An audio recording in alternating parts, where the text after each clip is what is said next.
Hello, everybody. Good Hello. evening. We're going to start taking questions and stuff like that in about, I guess we still got about 10 minutes, but we want to get in earlier to check the lighting and everything, make sure everything looked good. Uh, Good morning to America and good evening to Philippines. yeah. Um, Part of the reason for this is delayed on there. See? Yeah. Well, it's okay, man. It's live. But I will see it's just a delay. That's good. It's clear. Uh, it looks like you need a little more light.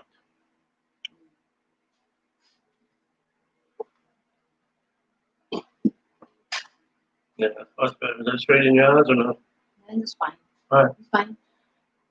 All right, guys. I'm still going to wait a few more minutes. We still have about 10 minutes. We just need to greet some of the viewers. Right. And I understand a lot of people not going to be on here tonight. My main reason for coming on earlier, if you're not hearing us, if it's not clear, please send a comment, and that way we'll know if it's not clear or not. I've already reached out to some family members to let them know. This will be our first live. Right. First live. And we'll Time discuss. to learn. We'll discuss everything in 9. But I've been wanting to do this for a long time, but G's been working, and so it's been hard to schedule where both of us can be here together.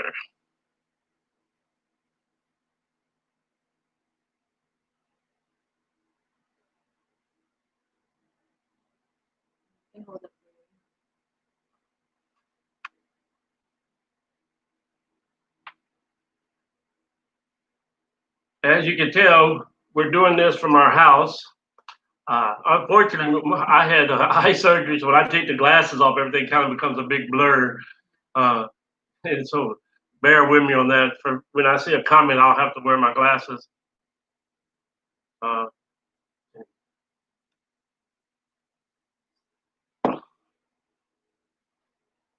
would leave them on. Can't see a thing.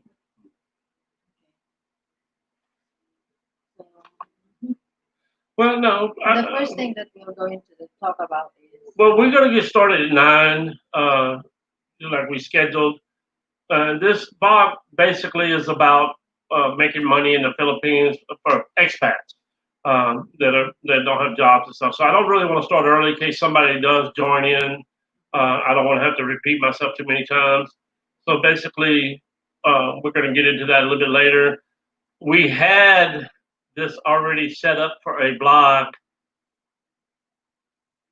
but somebody accidentally deleted it.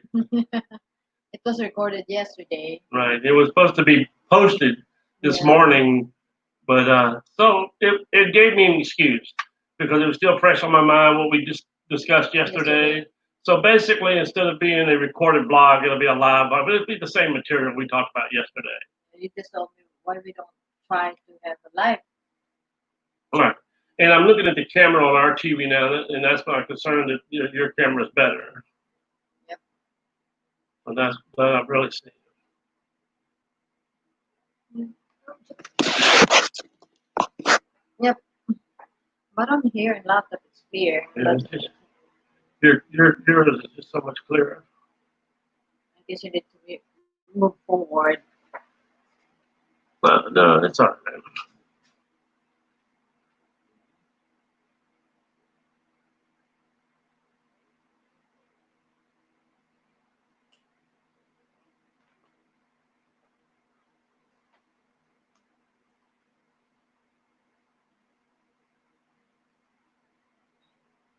They even just doing the countdown. It's counting. Oh no, this is kind of telling you how long. And we're gonna need that. Papa Bear can get a little bit long-winded, so we're gonna need it. Yeah. So hopefully they can hear us. I sent the message to Brenda and Linda.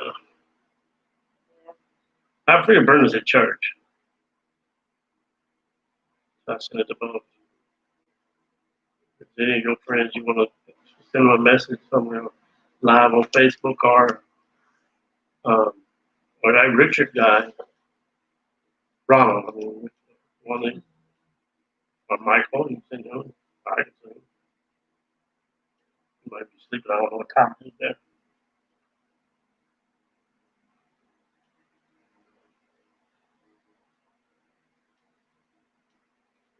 live. We're on live.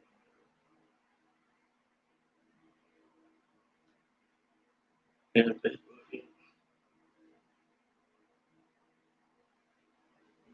Pop in and say hello.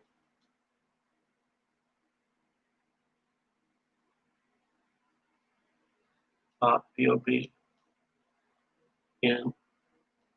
and say hello.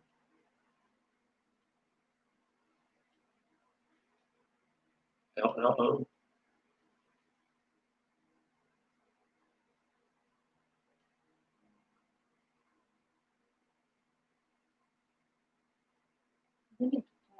No, it's fine, man. That other guy, what they do, they talk about their dogs and all this kind of stuff. And you can see how many people's online. I'm actually looking for that. That's the only thing I don't see. And normally, when they're talking about it, it shows how many people's viewing in. I think that's it right here. It tells you how many people's online with you. So when Linda or somebody comes on, there'll be a number there. So as long as there's no number there, I'm not concerned. And anybody else, if you want to, let me do William, just in case he wakes up.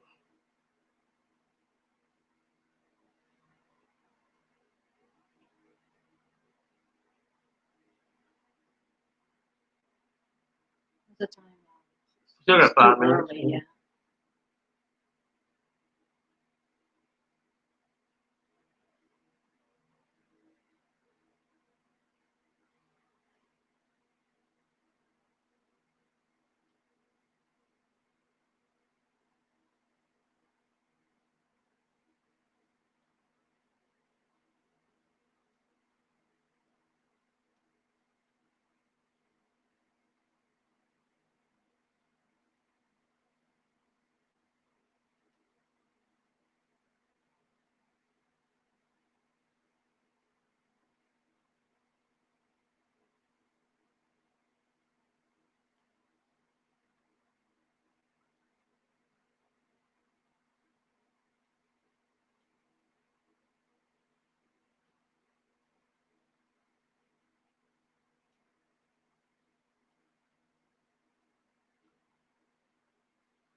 Yeah, so we still have 5 minutes. Because Linda's already drinking her coffee, so she'll pop in probably straight up down the block or things after. I'll send her a message, so we're live now.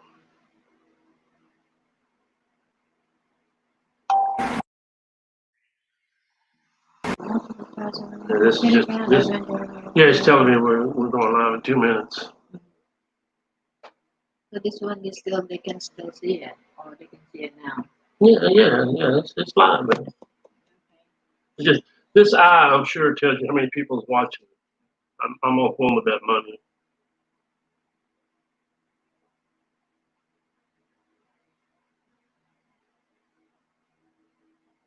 So, It's Rachel. yeah. Hi, Rachel.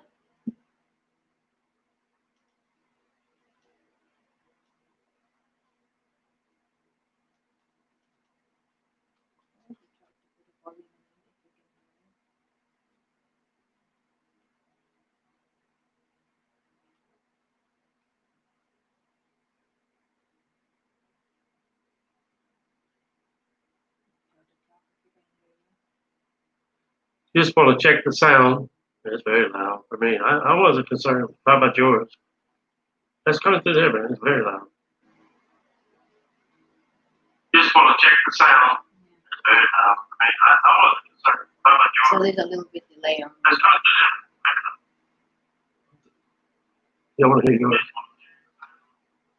You turned yours down, man. So there's a delay. No, you can hear me.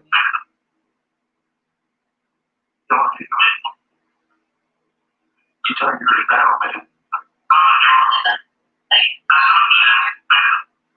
Our microphones aren't very good. We ain't got to worry about fancy stuff. All right, it's coming up on 9 now. So Linda, at least you know I know one person know everything's working. That's what I just want to make sure everything's working. Because you have that microphone. And also, Yeah. no, once Linda gets on, I'll say, Linda, if the voice doesn't sound good, let me know. I'll talk and I'll have another microphone. We can, but no, you can't hook up to it. Well, we could hold it, when we talk.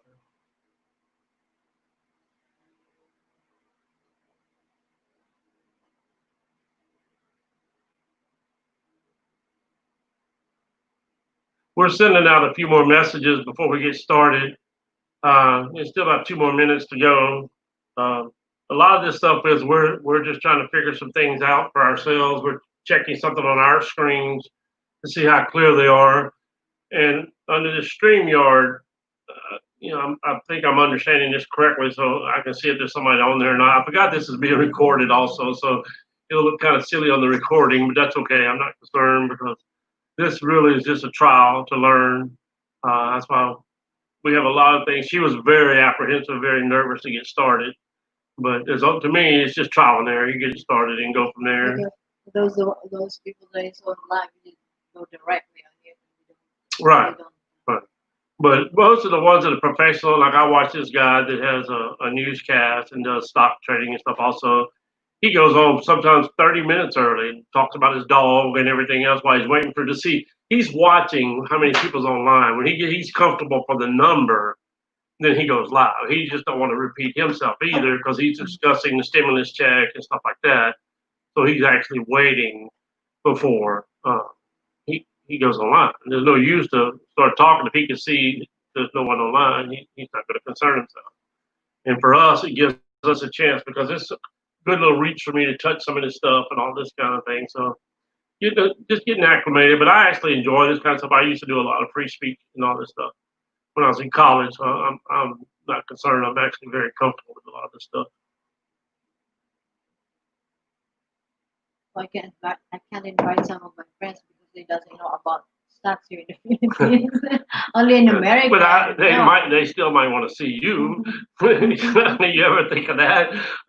And actually, 2 of your friends that I talked to before said they were interested in stocks. They just didn't know anything.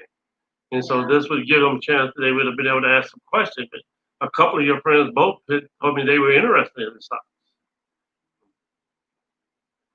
Well, it's 9 o'clock now. Actually, I have different times coming at me, but it's close enough to 9. And I know this is being recorded. So we're going to discuss quite a few things before we get into the stock thing.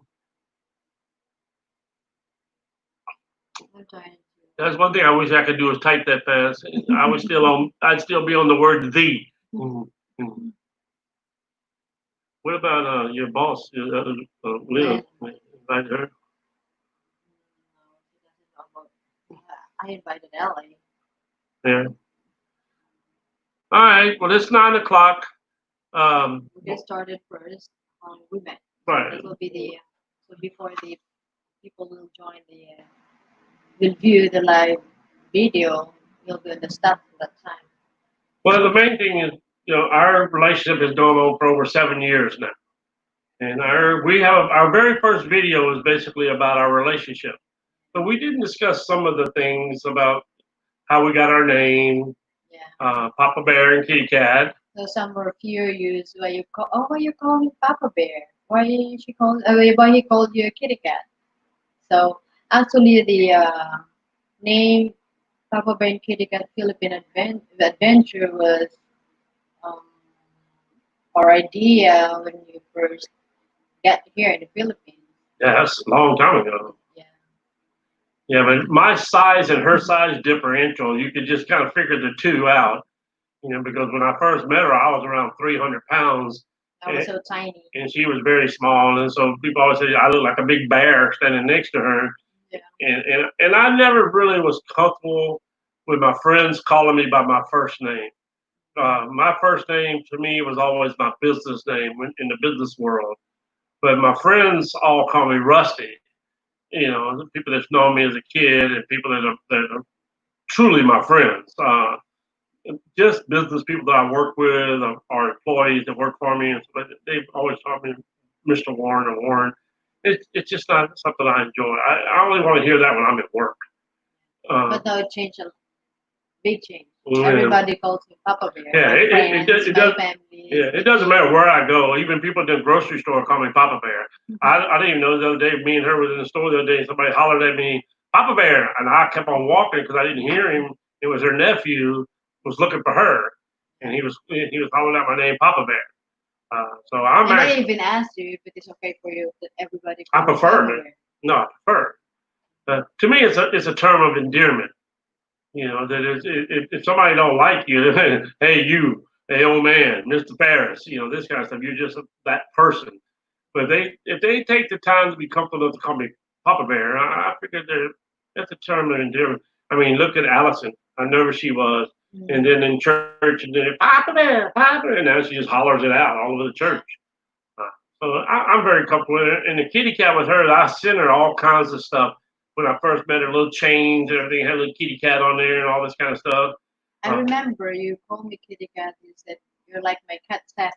Yeah, yeah, very sassy. Yeah, I had a cat for 18 years. If you told her to go left, she went right. If you told her to stop, she ran. Uh, so the name was very appropriate for her to have. Uh, so basically, that's how we got the nicknames, and we just kept them. Now, a lot of times, like I said, my pet name for her is Kitty Cat. But when we're just talking out with friends, and so her name is Marie Gloria. So both of them, everybody just calls her G or Gigi, and I call her Margie. G. Usually in my work, my friends call me Margie. It's a combination of my full name to make it shorter. Yeah, Maria Gloria. So like me, I'd say G a lot of times because a lot of times she's very hard of hearing. So like we're in a store or something, I'm trying to get her attention. I can put a serious amount of pronunciation on G, G. and so she knows that's my voice. I could be halfway across the store, and she hears something very distinct saying G. She knows it's me trying to get a hold of her, get her attention. Even my cup. This is what my sister sent me, so she knows this is what I go by here. Yeah. Um, And one time you said you went to Walmart and you saw a slipper with a mm, Papa Bear's name, but no size for you. yeah, There's no available size for you. unfortunately, I'm in the 14 to 15 range on shoes. So, unfortunately for me, I don't really get a lot of choices on shoes most times, especially by Walmart. So the standard sizes, the biggest size, 11 to 12, stuff like that. And I can get half my foot in there, but the other half kind of drags the ground. So, yeah, it's pretty interesting for me to do shoe shopping. Yeah. But we were going to do this mostly talk about stocks, but we also want to let people know about the videos while we're doing these videos because I've been basically homebound here since I got here. I got here on Valentine's Day, so It was stuck here in the yeah, house. so we really and we switched. All this happened because she convinced me to switch internets, and we switched over to the Sky Internet and allowed us unlimited use. Because usually we never watch YouTube because it used up too much of our bandwidth. So we just couldn't do it. Yeah, We couldn't even because watch a movie. when we first moved here in the subdivision, there is no slot for the internet. So what we did, we bought the modem, called it modem, and we put an antenna connected in the roof, and then we called it a prepaid globe. So it's just not worth it because you just need to use it for one day. You can watch on a YouTube or other movies because it easily finish the megabyte. Yeah, you had to. If you bought enough to watch a movie, you normally had to reload during the movie. If the movie went long, more than an hour and a half, whatever, that amount you bought wouldn't be enough. You'd have to reload it during the movie.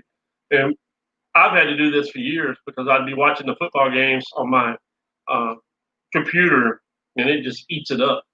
When I was using my So this year, 2020, there is a paper what was some of the what you call that, Papa Bear, promos.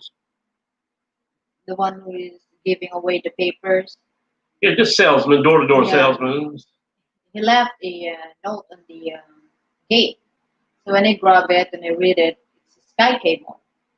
So I call them if I make sure if their line is open here in the subdivision because the PLDTs they said that there is no slot in the subdivision and the other one also.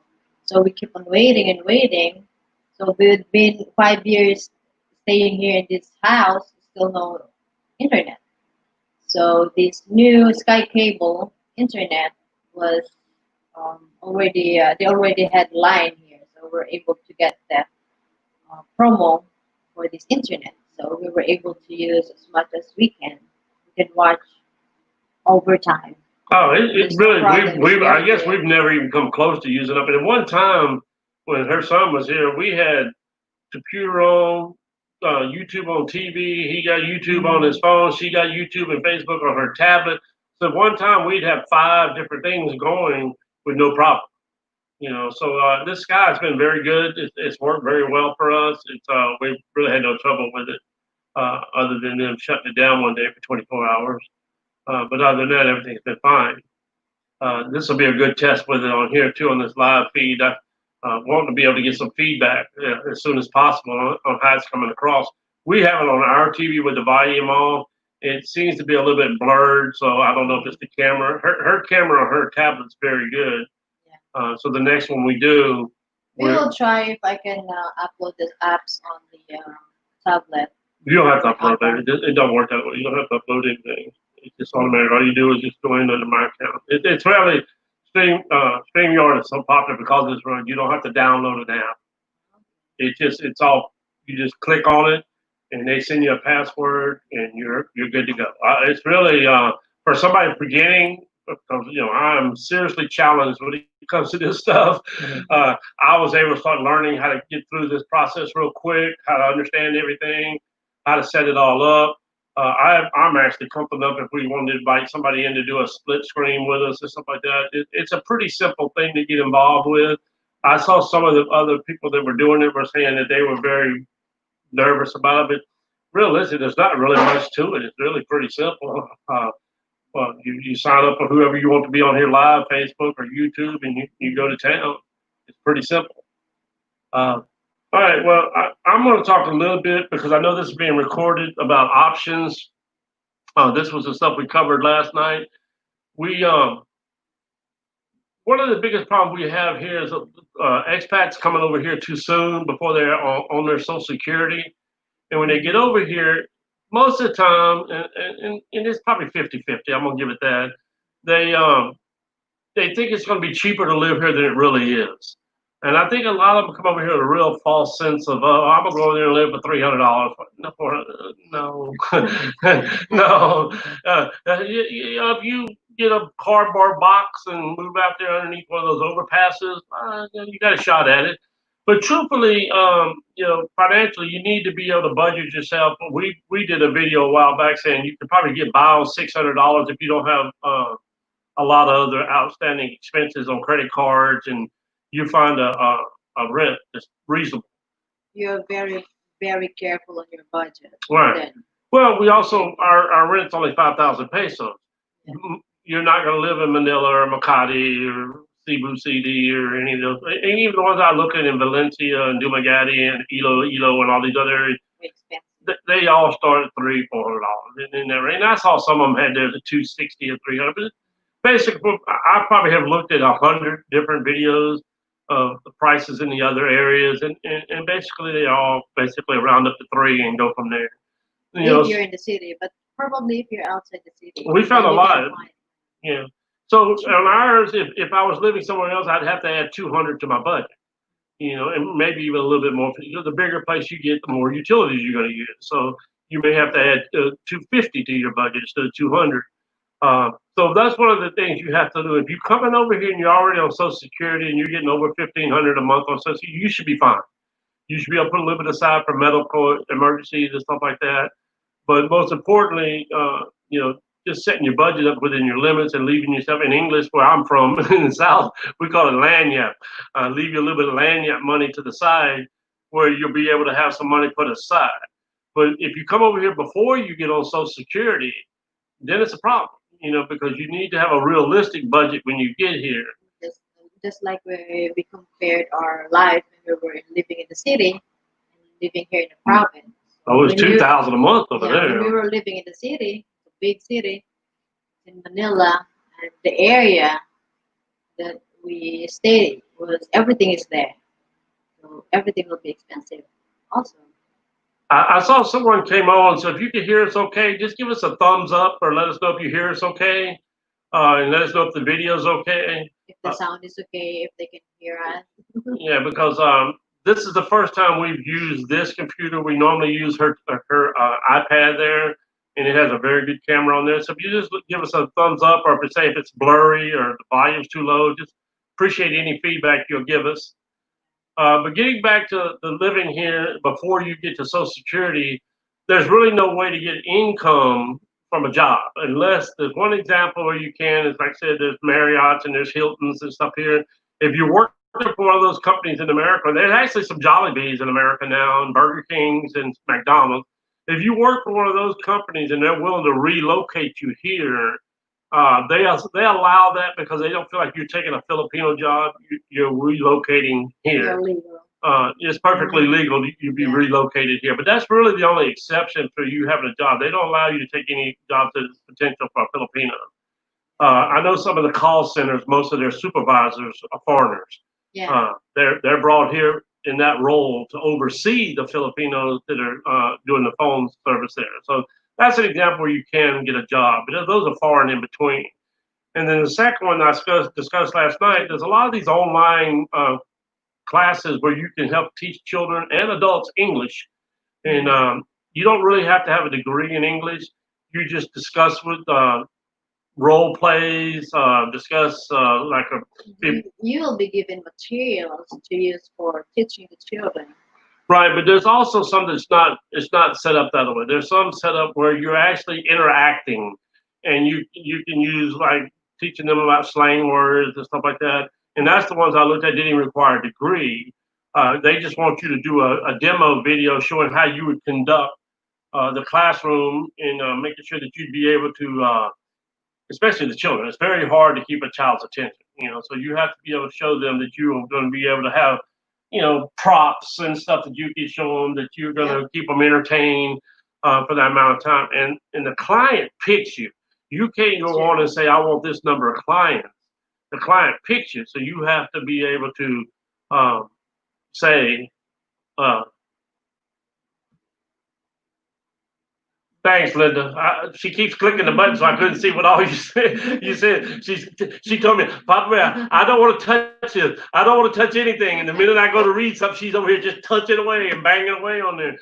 Picture okay, volume okay most of the time. Thank you, Linda. We somebody that was scared to death to touch the button, boom, her fingers shot to that button as soon as you popped up on there. But Linda, say, hey, we actually sent Linda. we sent Rachel a notice. I sent yours and Brenda's together, but I figured Brenda may be at church. And then I sent William and some of her friends. We sent another because really most of this test it is being recorded and uploaded. But I knew Linda, you'd give me some honest feedback, so that's why we wanted to see that. So I'm leaving your thing up on there with Rachel's pretty picture on there with you.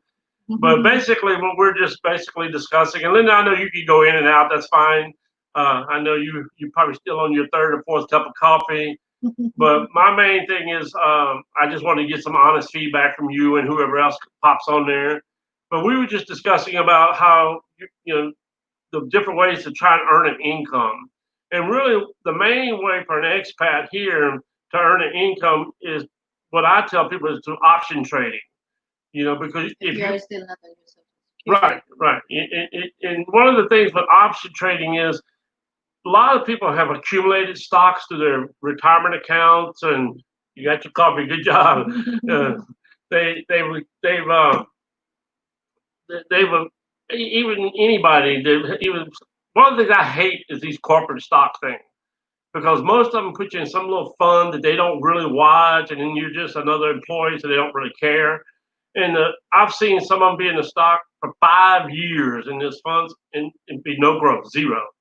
So one of the things I've learned over options, I really got really big into it about 7 years ago, and I've been teaching my sons, and we've all been involved, me, Andrew, and William, for 7 years is learning how you can take stocks that you already want and you already like, and you may already own in your portfolio, and you can trade options on there and make some income to supplement your play.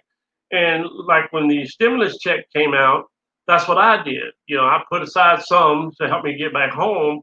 and then I bought some few little stocks. And what I mess with is dollar stocks, dollar or $2, because an option requires you to have 100 shares. So you can't really, in my case, I can't buy a 12, 15, 20, $30 stock. But what I showed G today, and So you mean if you're working, this will be your part-time income. So right, if you're not working, this will be can be your full-time income. right. So like me, it's my only income. Yeah. I So know. so for me, what I do with it, I try to get people to understand is, you could. If some people just want to overemphasize the risk, there's really not a lot of risk on it. You know, Today I showed her three stocks that I'd showed my son. They've all doubled in less than 2 weeks that I showed him. Well, not only would they've doubled, but if he'd done an option on them, I showed her three today, just three. If he had just one option on each one, which means 100 shares, what I tell you, it was 800 and something dollars, and it expires on August 21st. So that 1 month option, it's a little more than a month, I guess a month and 7, 8 days. You know, you can make $800 on just three stocks. And the most expensive one was a $7 stock, but it just so happened now it's a $14 stock. The other one, when I told him about it, I actually wrote them down today. Is actually has gone from 422 to 543. It's up, and then the other one, when I told him about it, was 686, and now it's 1498. That one breaks my heart because I kept begging him to get into it, and that one there, its option, just its option, pays $3.15, which is $315 for 1 month. The other one pays 160. So you can see right there, you have 475, and then the other one that I told her on Workhorse was another that paid 285.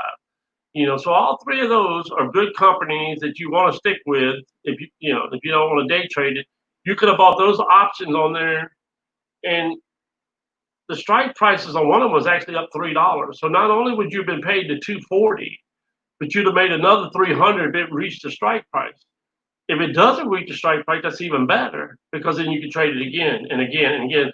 I showed her when we first met. I was doing a company called CRC. I traded that stock 25 times on a stock that I originally bought for like $12. I traded it 25 times, going up and down, up and down, up and down. Just no, over a period of time. But every time I was making anywhere from $75 to $150. You're doing that one time. You did that for 3 times in one night. Yes, yes. If a stock would bounce for me on an option trade, and it would go down all the way down, say $2, I would buy my option back. It's called selling the option. And I'd sell it for like $2, which is 200, and then it would drop during the day down where I could buy it back for 150. Well, so I made a quick $50, and then I'd turn around and sell it again, and it would go back up to a certain amount. I'd sell it again at a higher price. It paid me $2 again. It would drop back down during the day, and I'd buy it back again for $25 more. And that's what I showed her one day. I traded one night 3 times. It wasn't a lot of money, but in one day, it's not bad to make $100. I mean, it's pretty nice in my book. So we worked on trading that. And then the other thing I try to show her, and I'm trying to work with my son William about, and William's a little more advanced on this. He's doing a lot of the iron condors and all this other stuff. I'm just not comfortable with those. I know enough about puts and calls that I can go into those, and I really just like doing calls. But a lot of people do the puts and other stuff. If I like a stock, I like it. I do my research, I do my homework, and I spend a lot of time on it. So if I like a stock, I don't mind owning it even if it drops a little bit. Because in a true investor, if a stock drops a little bit, that's your time to buy more. Not be scared and sell it. You buy more and load up on your position if you think it's a good stock. And that's one thing Andrew does well. Andrew will joke with me. He said, "Oh, Daddy, stock was down $1.50 there." So really, what you do is you bought more. So he gets it. And one of the stock, I do like the fact that he listened to me on one of the stock I was really high on a few months ago. And it took one of the weird bounces, and one day it went from 5 to 11, which is unusual, but it was a stock I told him. And he got to ride that. Now, I don't know what he kept and what he didn't keep, but he was very excited because one of his comments to me was, "Dad, if if I could do this more often, I wouldn't need to work. I said, well, this is work, son. I said, your dad puts a lot of time into this, doing my research. Yeah, I do quite a bit of research. But it was so funny to see how much he enjoyed to see that little pop. One of the mistakes we had made earlier, we both made the same mistake a couple of years ago. We had one Rite Aid, and I know everybody's familiar with Rite Aid Pharmacy, that we did a call on a really cheap site. It wasn't even $1. And we should have not been concerned with it, but we were. Don't ask me why, because that time we both were working.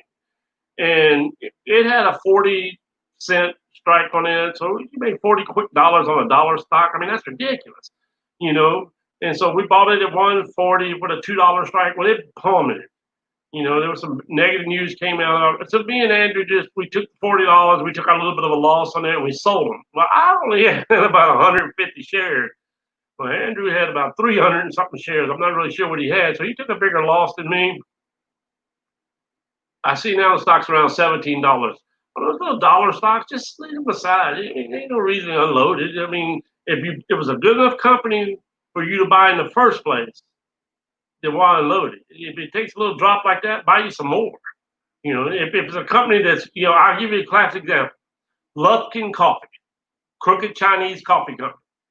You know, I was trading them. I traded them on here. I have it right here for you to see. You can see how many times I traded them in a row.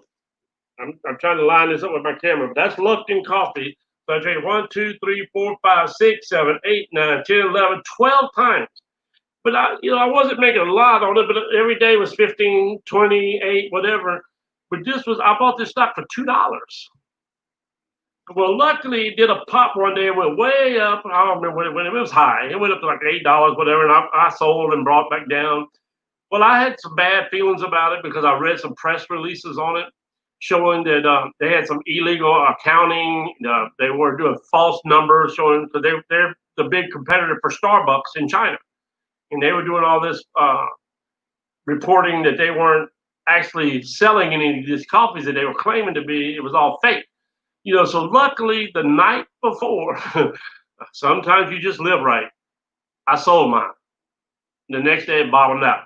Now that's an example. You just take your losses and walk away. That company is no good. It's misreported. It's not a good company. I did a lot of research on that company. I thought it was a good company because it was taking on Starbucks, and it's a Chinese coffee company in China taking on Starbucks. So I thought, you know, the locals are going to support it, and the numbers look good, but they were all fake numbers. You know, so when you get burned on that, well, you just, you know, sometimes you just take your beating and you walk away. It's better. It's important to have a research. Right. Certain. Right. But even with Lufkin, if you research it, it was listed as a strong buy. You know, so you don't know when a company's crooked. There's a famous utility company in Texas. Everybody on here will be familiar with it, but it was built on a pyramid. It was fake. It didn't have any, and it was a house of cards, and it collapsed. But nobody knew because it had sponsorship of the Houston Astros and the Astrodome and all this stuff. Everybody thought it was a great company. His names were everywhere. But it was built on cards. It was fake. It wasn't real, and it collapsed. Enron. Everybody knows Enron Oil Company. Very famous example of false accounting that goes bad. So you didn't know about Enron either. Same way you wouldn't know about Lufkin Coffee. You just assume that the numbers they're turning in because they're supposed to be accounting firms verifying all the numbers and all this other stuff. So occasionally those things do happen with the stock market. I'm not going to let it dissuade me from that. But really, the other thing besides trading options, you have to be very careful. I'm working with William on it, as you can do day trading. Now, day trading requires patience and it requires paying attention. You cannot just get on there and do it, because I've shown Gigi quite a few times how the market, they call it pump and dump. They'll build up a stock and it goes straight up and you get the slobber on your mouth. Like, oh, I want to be a part of that. And it'll go from $2 to $3 to $3.30, $3.40. And the minute, not wrong, the second you get in, and you go, how? It's like they knew that I was going to buy that stock and now it's down to $1.50. No, they didn't know you were going to buy it. You got greedy because they're pumping that stock up. They're buying 10,000 shares at a time, and they're pumping it where you see that number just rising, rising. And just human nature, greed, this fight. So you jump in after it's been pumped up for a couple of minutes in the morning where you just watching that beautiful candle pattern going up and up and up.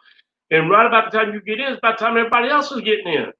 So everybody's seeing the same thing you saw. They saw that thing all the way up. It's just coincidence that all of y'all are looking at the same time. Well, the guys that pumped it up, they have a number, but it gets to. And when it gets there, they're not selling your 50 shares you bought or your 100 shares you bought. They're selling thousands and thousands. I showed you yesterday on one stock in 1 minute. It gone up instantly, just boom. And it was my stock. It was one of mine. It went just skyrocket from 2 to 3. 3 million shares in 1 minute. How long did it last?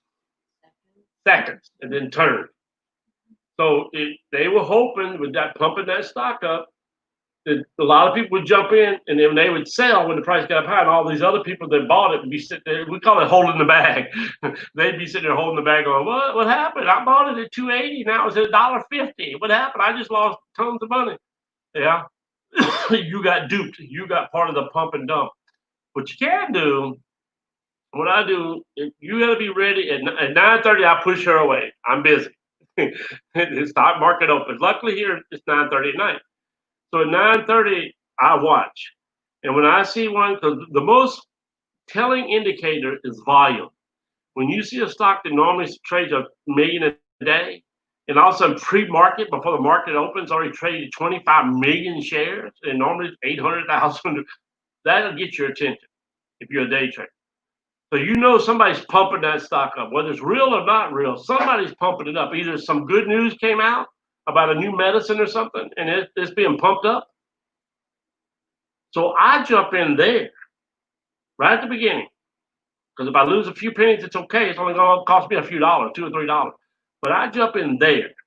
But I don't ride that thing to the top. I have a number in my mind when I get into a stock. If I get into a stock at $1.50, in my mind, I say when it hits $1.99, I'm selling.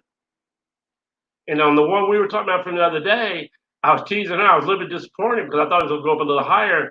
But I got out at 236. It made it all the way up to 241. I cut it that close. It was a little too close for my comfort. 241 is like somebody just dropped a brick down the chimney, straight down. So I cut it a little bit too close. I'll be a little bit too greedy. I was trying to get a little extra money for us, but it was a $2 stock, and I rode it all the way up to that 236, but I couldn't go no more. Boom. I marketed it out, which normally if you do a market sell instead of a limited sell, you tend to lose a few pennies, but it was okay. I knew what number I wanted to capture. So that's what you have to do when you do that. If you're gonna try and ride that thing to the top, because remember you can always go back in. Oh no, you gotta be focused on that because normally it's on the third wave. I see somewhere around the third or fourth wave. When I see that first minute, second minute, third minute, that third wave, I start getting nervous. That little voice in your head to start telling you this is too good.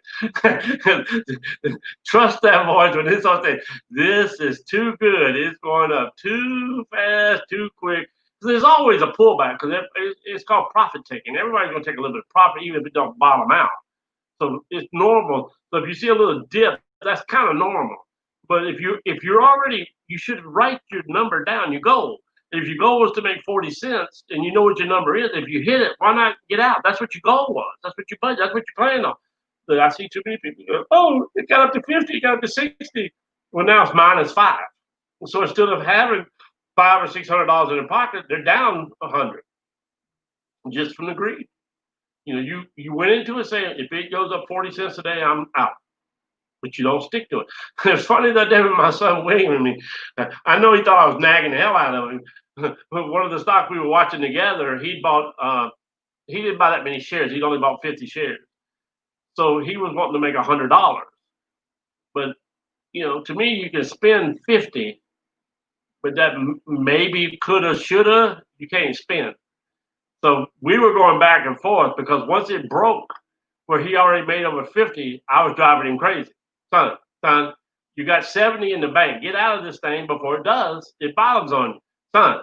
So I finally convinced him at 75, somewhere around that amount. And he got out. In a matter of minutes that morning, he made $75. And it did go up another 10 because he did that. I watched. It went up another 10 cents or so. And then, of course, it did. He rolled over and went straight back down to where it started the day at.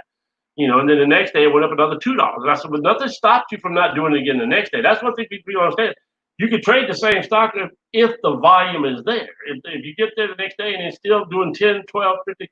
This little stock I'm dealing with, a $2 stock, the other day was at 800,000. But this was 2 hours in. And after 2 hours in, it was only at 800,000. By the end of the day, it was at 60 million shares. They were pumping it, trying to induce people to jump in there and get hammered. Because they need you to put your money into it, the pumpers. Because they're pumping it up. They're buying 1,000 at $2, another 1,000 at 204, another 1,000 at 205, another 1,000. So they're trying to get it up where you take it all up for them to 280, 290, and then they hammer you. You sell. Well, you got to remember, at $1, and these guys have 20,000 shares by the time they get through with it.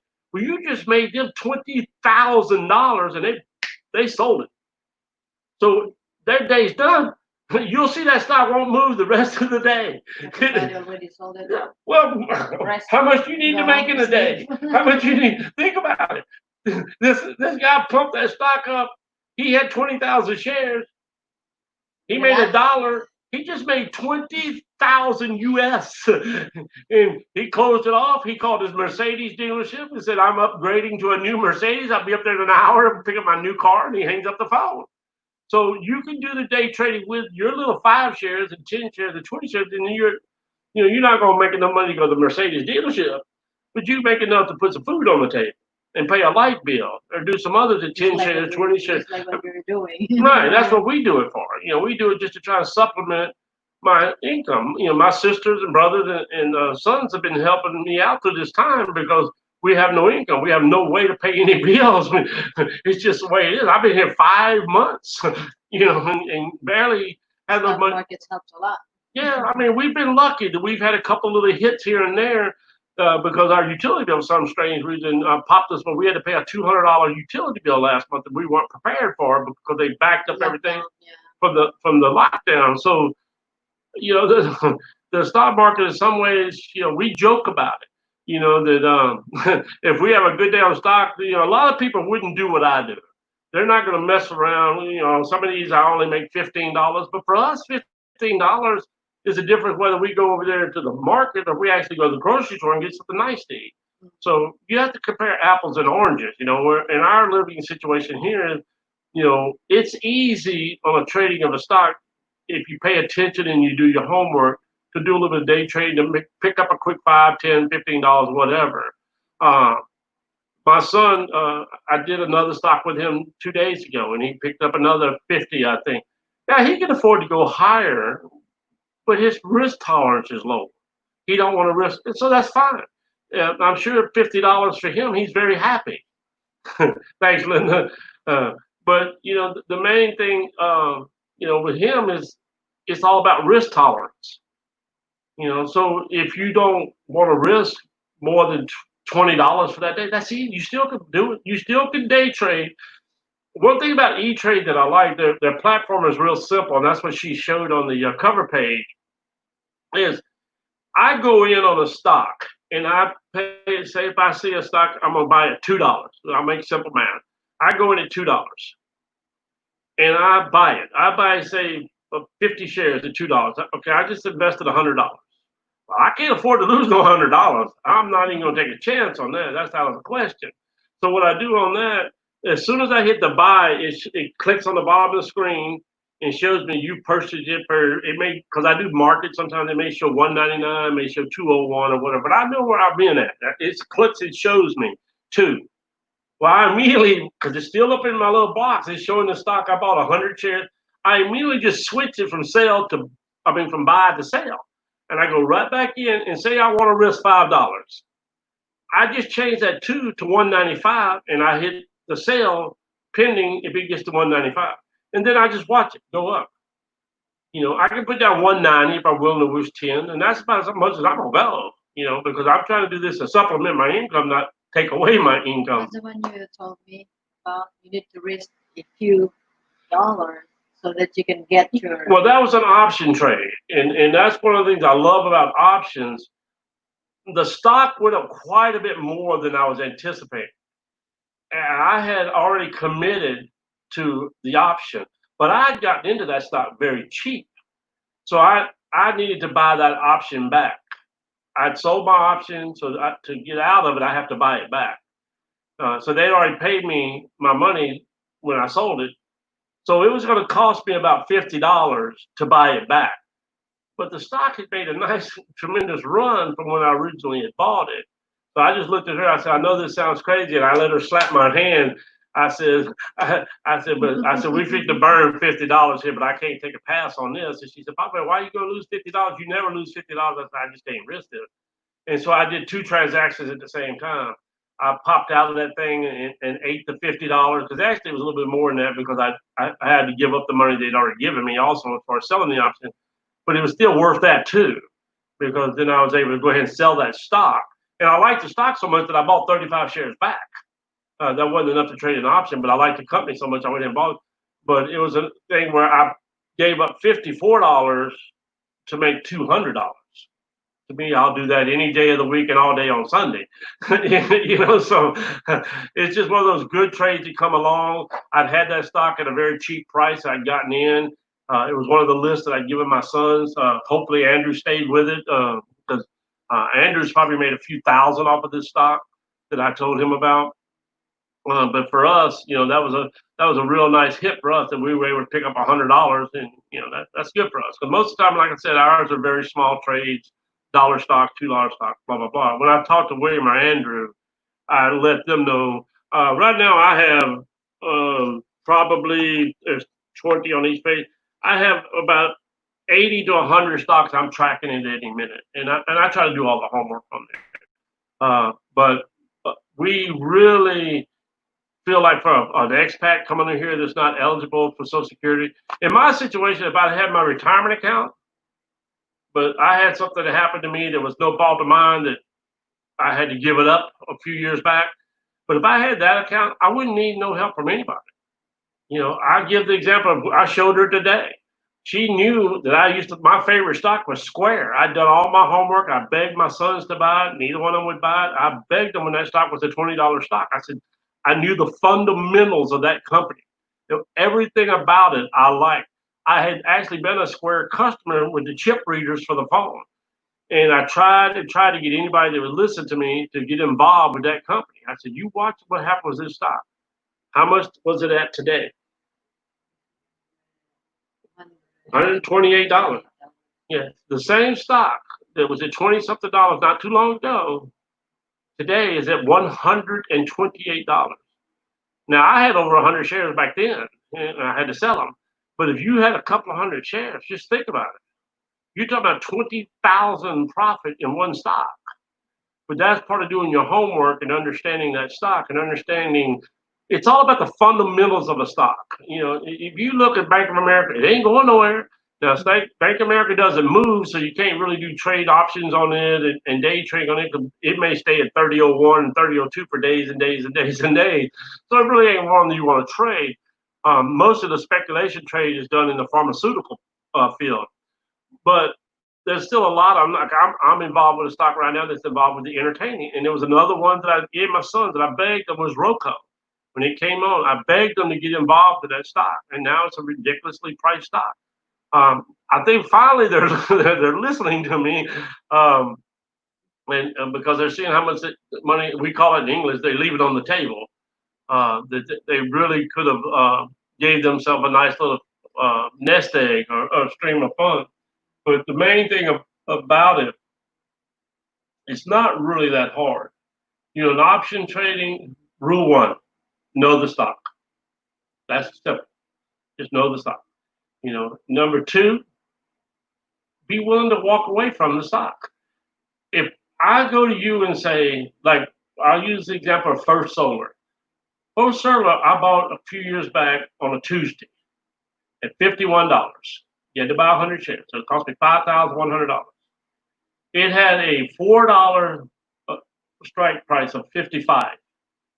Okay, so it paid $3. So he gave me 300 up front. So I bought it. My cost factor was only $49. I think it was 52. My cost was 49. So it was a $52 stock, and I put a $55 strike. So they paid me $3. So my cost on it was 49. It hit the 55 and went above. Well, I'm okay with that because I had a goal. My goal was to get around 55 as close as I could, where I could trade it some more if it didn't go over. But in 3 days, I got the 300 they gave me, and I bought the stock for 52, so I made 300 because it went up to 55. So I made $600 on that stock in 3 days, and then I had the money. They immediately. There's no wait. Friday when the market closed, boom, $5,500 shows up in your account. When the stock sells out of its position. So then I was able to go buy some smaller stock. And same way with AMD, I got it in, it was dirt cheap. Now I'm heartbroken now because it kept going forever. But I got it AMD at $9, put a $13 strike on it, and thought, wow, that's $4, and it only paid like $1 or something. It shot right past the 13 in a very short period of time. Well, so I made $400 plus the strike, and I want to say it was like $550 or whatever, and that was on a 2-week trade.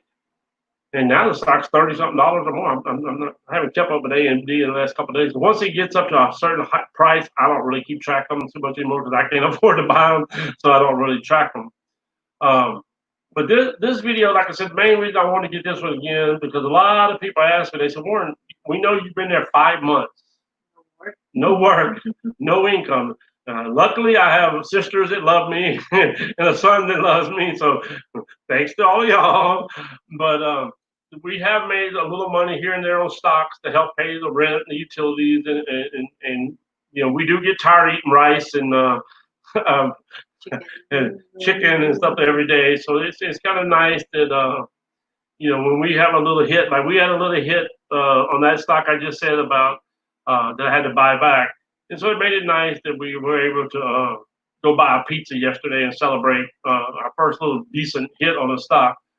But realistically, he's craving for pizza for a long, long time. I had had one since I left America. Because we were locked down in the house. And so that's 5 months ago I've been here, and I don't really remember the last one I had when I was in America. So I'm sure I did. I just don't remember it. But it was oh, Linda, I got so many I can give you. After we get off of here, my sister has a good question because realistically, there's 2 ways to look at it on trading stocks. When you want to look at a stock, is it something you want to keep long term to put in your retirement account, or is it something you just want to make a little money off of, and trade it out in 3 weeks or 4 weeks?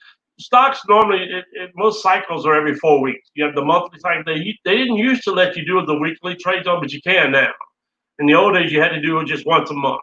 Like this is the 17th is the call week for this month of when we're in July 17th. But you still can trade on the 24th. I actually have a little trade on the 24th. They paid me $30. I'm not really concerned on it, but $30 is $30. It's a big help to me. You have already scheduled. Right. Right. The bill. right, and that's what I do. The $30 will pay my utility bill. Yeah. So that's what my plans on it are, is to pay my utility bill with. But Linda, getting back to you, someone gets to start.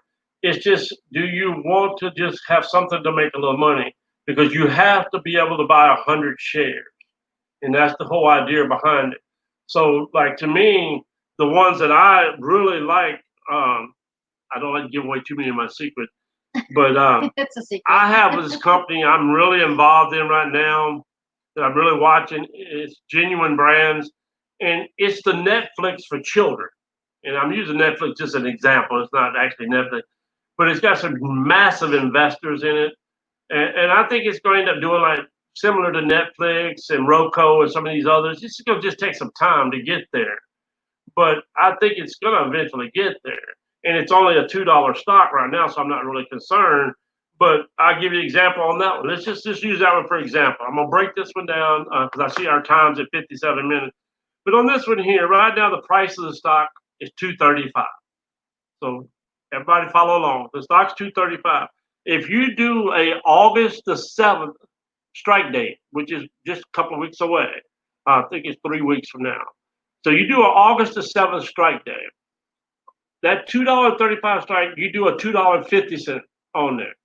Okay, so it only the most it'll go up will be 15 cents. Okay, they pay you 55 cents right now, so that's $55 because you have 100 shares, right? So you take that one stock there, stock that I already like.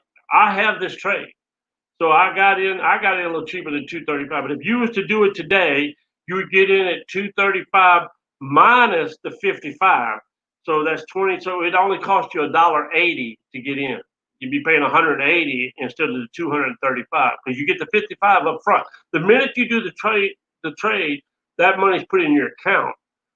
So if you don't own the stock yet, it's called a call right. You can just go in and do a call right on there instead of needing to. I like doing it this way because sometimes I get into a stock, I don't have enough money.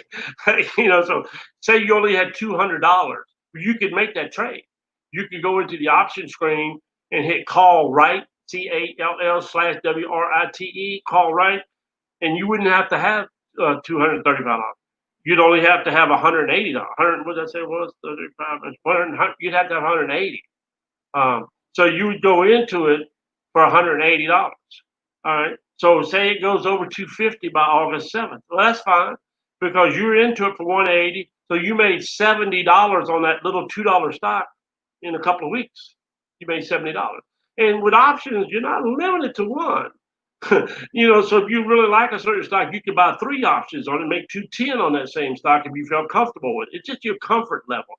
But it's really that simple. If it's a stock you're going to look long term, say it goes up to 260. Well, your cost is only $1.80 and you got it at 250. So you made 70. You wanted to buy the stock back.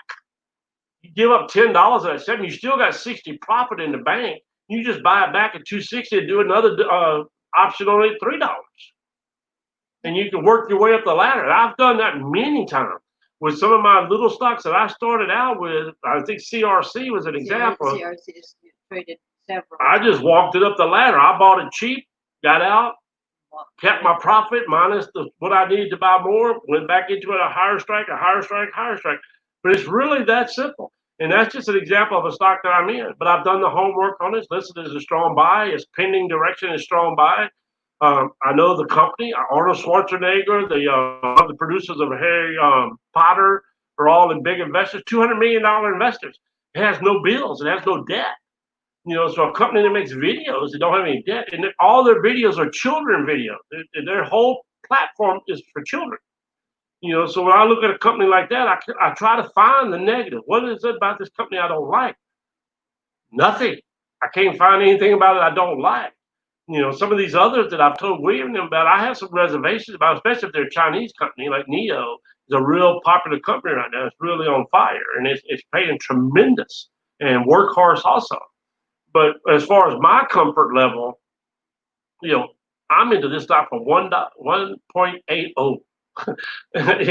So that's way within my comfort level because I like the stock.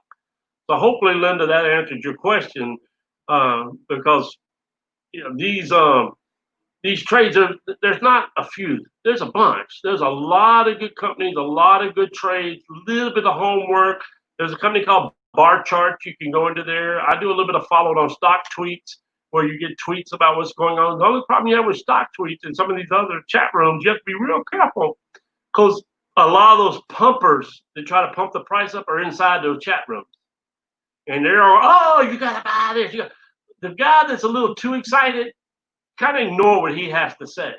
Because he's one of those guys just bought 50,000 shares of that, and he's hoping he can convince you to get in there at $3 where he can dump it on you, and it drops down to $1.50, and you're out of $150.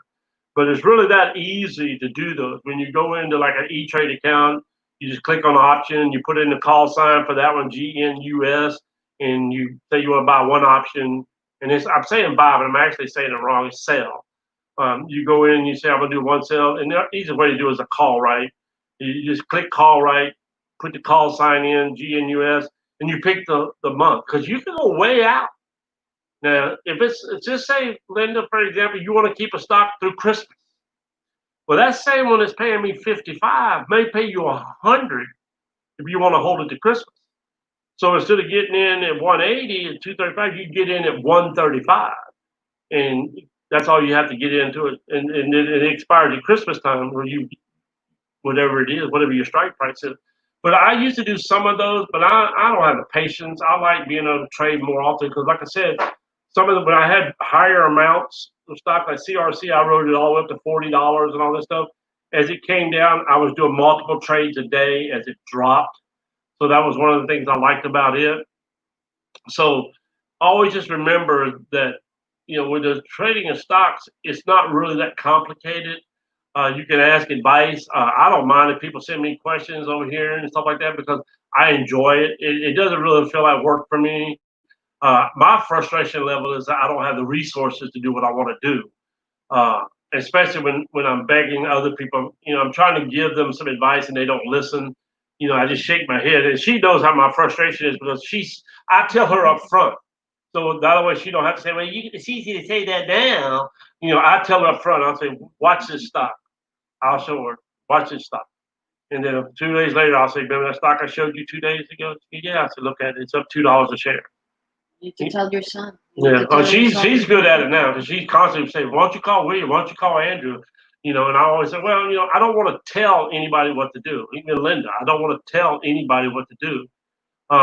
But, you know, option is just a way to get stocks at a discount. It's just that simple. And so many good trades are out there. My only advice to anybody, if you're dealing with pharmaceuticals, be extremely careful. Because the implied volatility on those, you'll see them at 300 and 400%. There's a reason, because somebody already knows something's coming down the pipe. Either a medicine is going to be rejected in trial, first trial, second trial, and people already know about it. Don't ask me how, because that's illegal, but they do. They already know that that drug's going to be rejected. It's going to fail a clinical trial.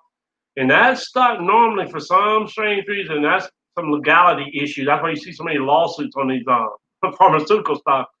That stock have a little bit of run right up to the date. And then that morning, before you can do anything in pre-market, that $32 stock is at $2. You just got hammered for thousands of dollars. And really, I only see that with pharmaceutical stock, or the example I gave earlier with Lufkin Coffee, where it was a crooked company that had false books. But there are laws, and they were taken off of NASDAQ. And yeah, it was taken. It was banned from NASDAQ. It was taken off, just like Enron. We all know about Enron 20 years ago. So really, it's that easy. I do a lot of the homework on mine because, like I said, it's income for me. It's something that puts the food on the table. So I enjoy it. So you understand who we are. And one other thing I want to know, I don't know if you can see our shirts, but for all the Filipinos out there, they'll laugh because everybody knows that once you date a Filipino, they have one rule: whatever you buy two, his and hers. That's it. I keep talking. I'm not wearing women's shoes, so that's out of the question. But no. If you will buy me a heels, you will wear a heels. No. but in her mind, anything I buy, if I've been at Walmart in America and I say, babe, I'm buying this shirt, where's mine? No matter what it is, where's mine? Sandals, flip flop. They call it a partner shirt. So always understand, if you see me wearing a shirt, you go, that don't really look like Warren's type. I don't really think I can imagine him wearing that shirt. It's just easier not to argue about it. Just put it on and go on about your business. So you'll notice most of the time we have the same color shirt, same style shirt. Even did I had my LSU hat on. She go, Bobby, you get the haircut. So she didn't want me wearing my hat. So because I don't have LSU. Well, yeah, that's true. I didn't bring her an LSU hat, but I appreciate us. This was fun. I enjoy doing this kind of stuff. This is easy for me. The Ferris, the Ferris family is motor mouths, so we like to talk. It's no issue for us to talk. We can go on for days instead of hours. But I know this will be recorded, so I'll get a chance to see it, play back myself to see the quality. But on our part of the quality is very good. But on the TV, it's a little bit. blurry. It's a little bit blurry, but we'll see how it turns out. And the next one we'll probably do on her iPad. Linda, y'all, thanks for the feedback. We're gonna go off of here now. Thanks for those watching. Hey, always love you. Appreciate it. Everybody in America, y'all have a good evening. You can give us comments. We have some questions. Yeah, always, please.